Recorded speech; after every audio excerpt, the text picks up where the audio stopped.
So mga katropa, dito lang tayo sa school ko sa Ateneo. Ayan yung Marco Polo Hotel. Ayan yung mga bagong ano dito.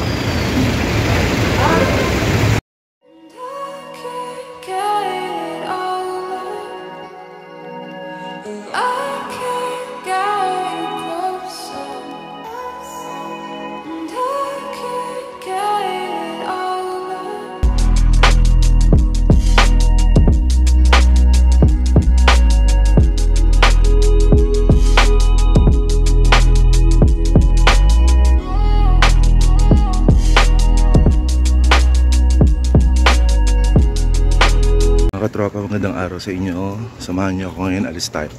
Punta tayo ng post office dun sa malapit sa school ko, mga katropa, sa Ateneo, sa Rojas. Tara.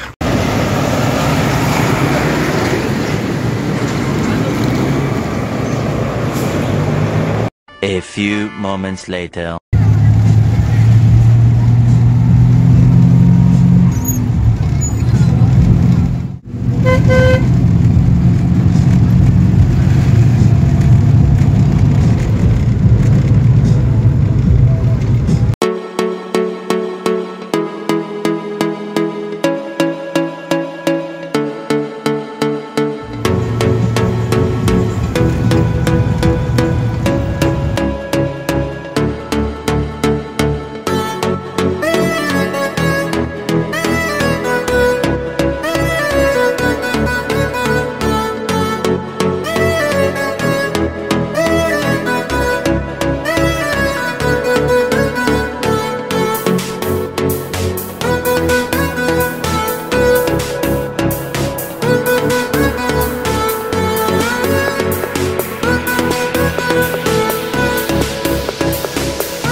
Lugar lang po, boss. Pala na ka. Lagi. Ito yung nakita na kung sakay sa taxi. Abo to unahan nga sa gunungan, yung ipasakay ang kauban. Okay. Reklamo sa hero, sakyan na mo na. A few moments later. So mga katropa, dito lang tayo sa school ko sa Ateneo. Ngayon pupunta tayo para ma-claim natin yung ating postal ID kasi nag-message sa atin, mga katropa. Ayan yung Marco Polo Hotel. Ayan yung mga bagong ano dito.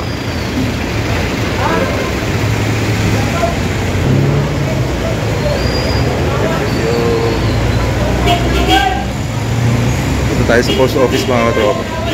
Mga katropa, parang uulan dito ngayon sa ano, sa Davao City.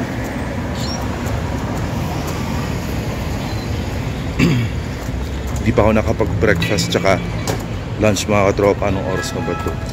Sige lang, asikasuhin na muna natin ito, mga katropa, para at least makuha na natin. Office, konting kembot na lang, mga katropa.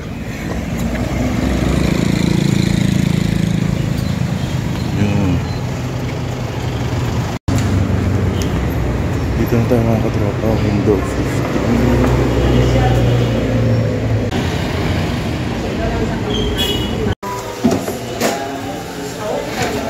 Wala pa man siya nag-reply, sir. Wala pa na ito. Hindi mo guna ito makita sa computer.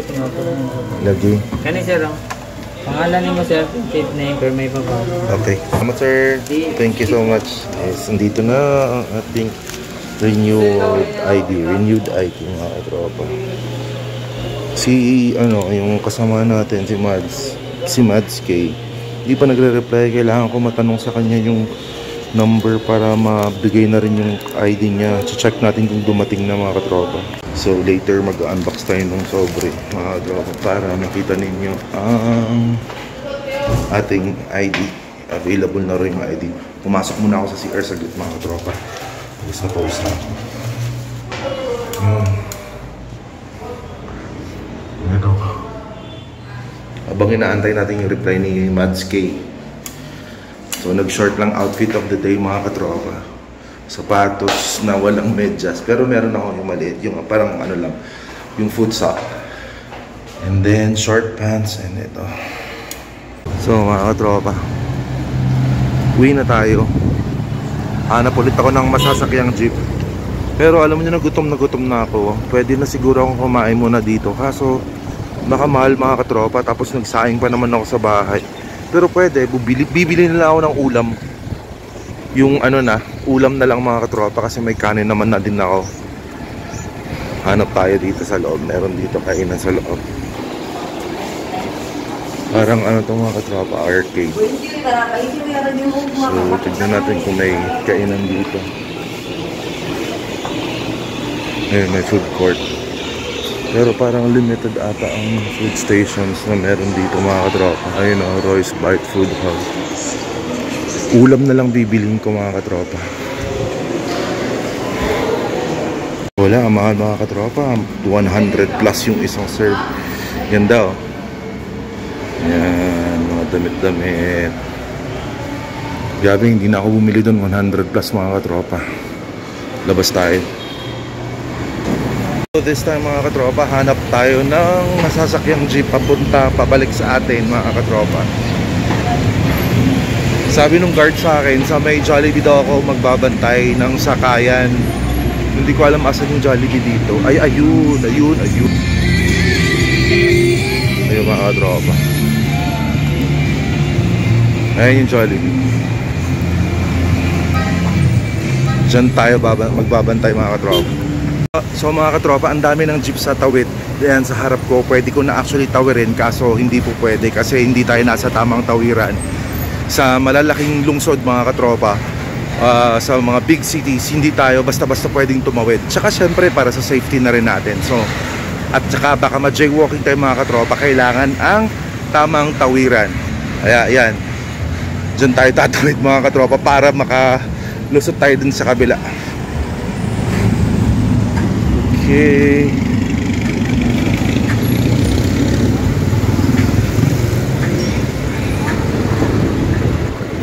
Alright. Hanap tayo ng papunta sa atin. Ayan, mga katropa, A few moments later. So in the Philippines, my work is in the morning. I'm a fisherman. And in the afternoon, I do drive a motorbike and I deliver. So mga katropa, antay pa tayo ng mga sasakay. Tapos saka tayo aalis, mga katropa.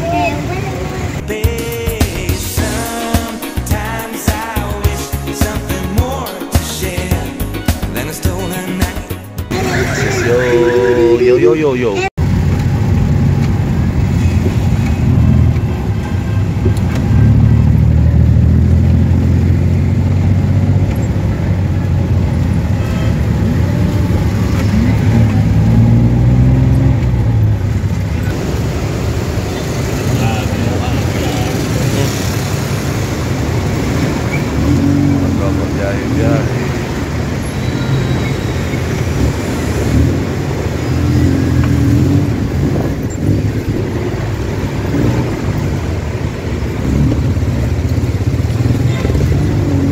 Later. Mga katropa, dumating na tayo. Yung jeep natin na yan. Ngayon, dito na tayo, mga katropa. Kailangan nating umanap ng mabilihan ng pagkain. Sarado pala dito. Ayun o, yung kinakainan ko sarado, mga katropa. Ayan, so saan tayo makakahanap ng karinderya ngayon? Tara, let's. So mga katropa, tumawid lang ako. May kainan dito, tingnan natin. Wala na ring ulam, mga katropa.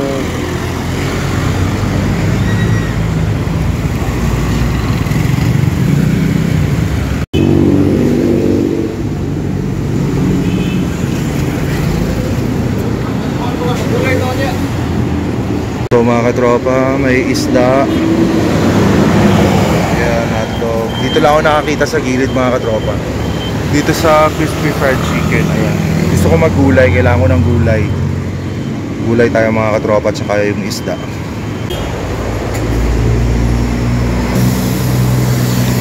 So mga katropa, order na tayo ng ating pagkain. At nang makakain na tayo. So mga katropa, nabili na ako ng ulam. Ayan, hindi na ako bumili ng kanin mga katropa. Ay, kasi nakapagluto na ako ng kanin. So wala ng kanin, ulam na lang mga katropa. Ngayon tsaka later sa dinner, sinali ko na. So mga katropa, tatawid tayo.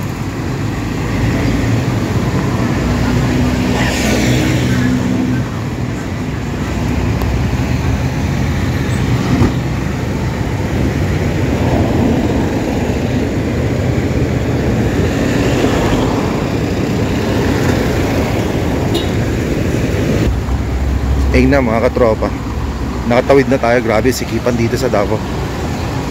And to think mga katropa, hindi pa sentro to ah. Pauwi na ako. So ang binili ko dito mga katropa, yung gulay, tapos yung isda. Alam nyo yun, yung isda na merong itlog, yung parang tortang maliliit na isda, para mamayang gabi. So ngayong lunch, yung gulay, kailangan ko na ng gulay kasi hirap na ako mag-poop mga katropa. After nung gulay mamayang gabi yung isda. Isang piraso lang naman binili ko.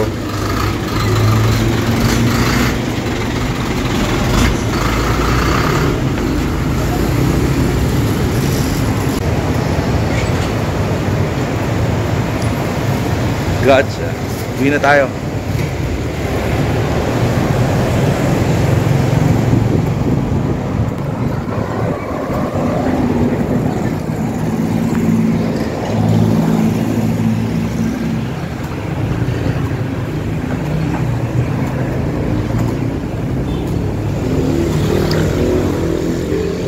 Uwian na, uwian na. At nang makakain na.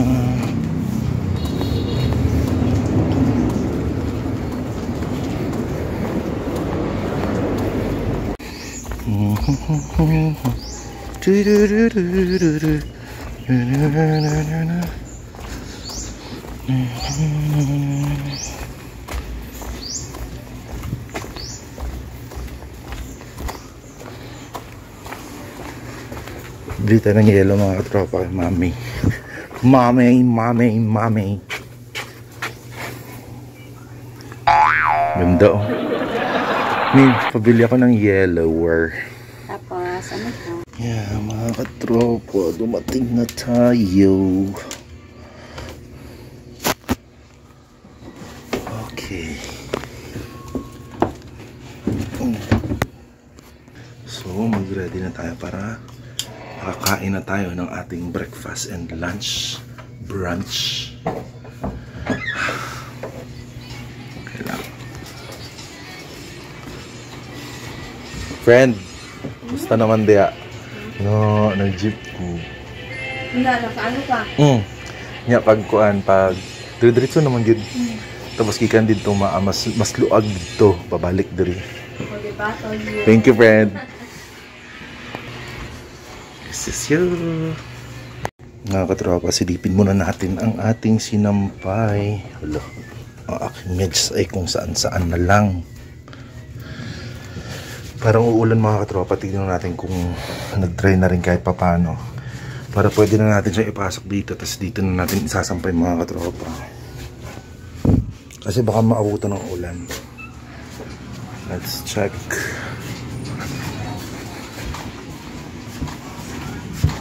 Ang halaga, nakuha na natin yung ID. Ayun o. Oh. Nag-dry na mga katropa. Nag-dry na nga. Yung iba lang medyo sa kilikili. Dapat sana ginanong ko yung pagsampay. No? Pero understandable naman. Kasi makulimlim dito sa Davao City eh. Parang uulan. So kukunin ko na to. Tapos isasampay ko na dun sa loob mga tropa. Sampay na tayo sa loob.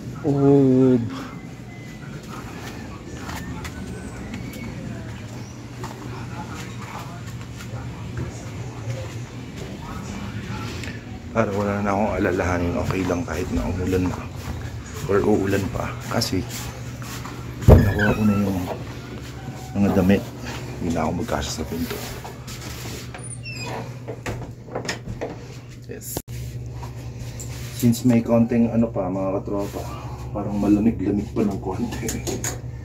Di sampay natin, tapos kinabukasan mga katropa babalik ulit natin dun sa sampayan. Yung so for the meantime, habang wala pang ulan dyan na muna sila, kakain na ako mga katropa. It's lunchtime.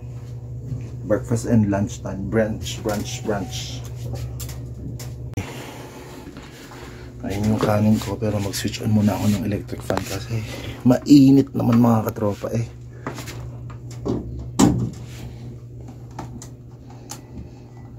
Hello. Ay, sa rice cooker pala to.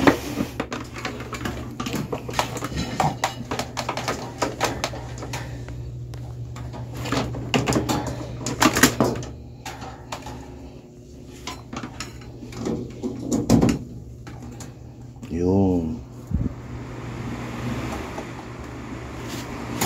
Ang ating kanin na niluto ko kanina. Kaya mga katropa, hanggang gabi na yan, no? So abot na yun hanggang dinner time. O, mainit pa. So this time, balik na natin yung ating earbuds mga katropa.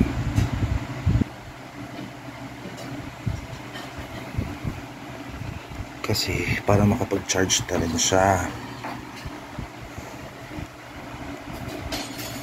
Kasi kailangan niya rin i-charge mga katropa para magamit natin. Alam mo, ito yung ano ko lang, kaligayahan ko lang dito sa Davao City, ang may music. So since nabalik na natin yan, at kung gusto natin kumain na mayroong music na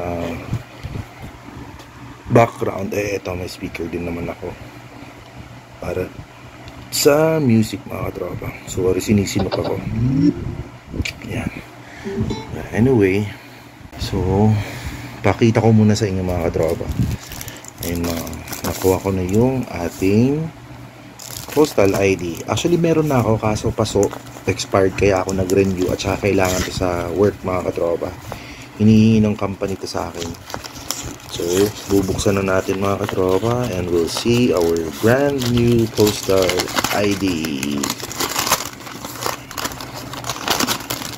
Yung luma ko meron dito. Ito, saglit tingnan mo yung tingnan mo yung ano, lumang postal ID ko mga katropa. Na ano na to eh, binutasan to ng ano eh, post office eh. Saglit napit, asa nga yun? So nahanap ko rin. Ito mga katropa ang ating lumang postal ID. May butas na yan nabutas na. Regular ang delivery nito mga katropa. That's worth 509 pesos something. Ito naman yung pinagawa nating bago. Yung pinarenew natin ay rush. Naka-rush ito mga katropa kasi kakailanganin nga sa ating training, kaya naka-rush ito. So ito naman is worth 600. Asa naman yung resibo? Kasi rush siya. Kasi pag hindi rush, aabutin ako ng isang buwan mahigit. So ito rush, 10 days mga katropa. Pero minsan hindi na umabot ng 10 days, mga 1 week lang ito mga katropa. 650 pesos. Yan, kasi naka-rush. Ayun, ito na ang bagos. Ito yung luma, kasi yung bago. Thank you Lord, at nakuha na natin. So mga katropa, tignan natin ang ating biniling ulam. Ito para ngayon, no, breakfast, lunch, and then dinner. So bumili ako ng gulay. Isda ang ano nito mga katropa, ang kanyang halo. Fish. So ano nga, pakbet. Yun, pakbet na may halong pritong isda. And then isang, ito yung torta. Yung mga, alam niyo yung mga maliliit na isda na pinrito. So ito mamayang gabi, isa lang yan mga katropa. Isang piraso lang yan for tonight. And ito ang gulay for today. So once again mga katropa, maraming salamat po sa pagsama sa atin sa ating walk around for today's video. And sa lahat ng mga nanonood sa akin, especially sa mga kaibigan natin and family members sa Coronadal City, thank you very much for all your support. Thank you for watching. At abangan natin mga katropa ang ating mga susunod na videos kapag tayo ay nagsimula na ng training. Though hindi palagian kasi bawal pong gumamit ng phone unless kapag ka nailusot ko, pero pag hindi, hindi tayo pwedeng mag-video mga katropa. Sa ngayon, yan na muna ang ating video. At least nakita nyo na kung ano yung mga ginagawa ko araw-araw. Ganun lang naman mga katropa. Hindi pa ako nagsisimula kasi this coming July 29 pa ang first day ng ating training, no? This coming July 22 naman mga katropa ang signing of contract natin. So I'll see you around mga katropa para sa ating next journey dito sa Davao City sa work natin.